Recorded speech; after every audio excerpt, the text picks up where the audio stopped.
Hey, boys and girls. It's time for Uncle Jay Explains the News. Now here's the guy who helps little minds understand big news stories, Uncle Jay.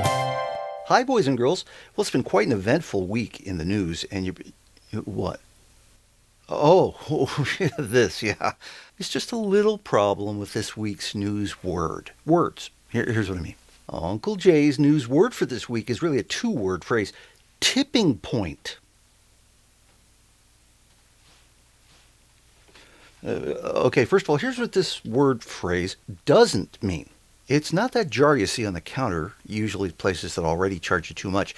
Although the places that don't charge you anything, they really appreciate it. No, in the news, a tipping point is usually some kind of small event that triggers a big event. An example in American history is the tea tax that angered the 13 colonies enough to revolt. More recently, the financial crisis of 2008 happened just after Miss USA fell down at the Miss Universe pageant.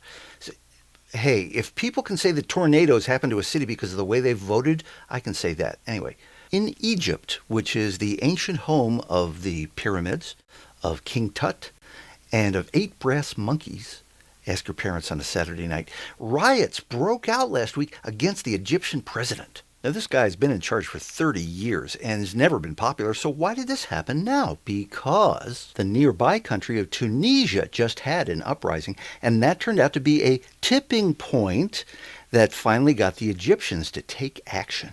It upstages things that our own leaders had planned to promote right now, and so in their own way, even our leaders can be angry at Egypt's leaders. And the media itself is upset too, not because they have to show the chaos and the tormented people going to the hospital, but because they would rather show the tormented people going to the hospital who get better ratings now that February sweeps are starting. And so a is kind of like another old saying that we've all heard, the last straw.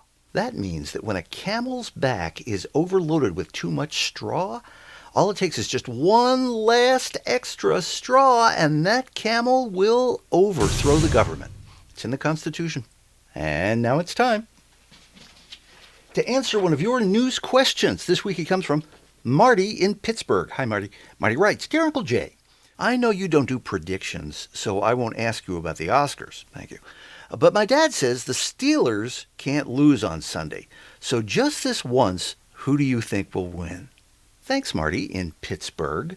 I don't think that the Steelers are going to win Best Picture unless Ben Roethlisberger develops a stammer. But I will guarantee who wins the Super Bowl. The commercials. The commercials now are seen by people who aren't even watching. They're watching the Puppy Bowl because they're online. A lot of them are already online days before the Super Bowl.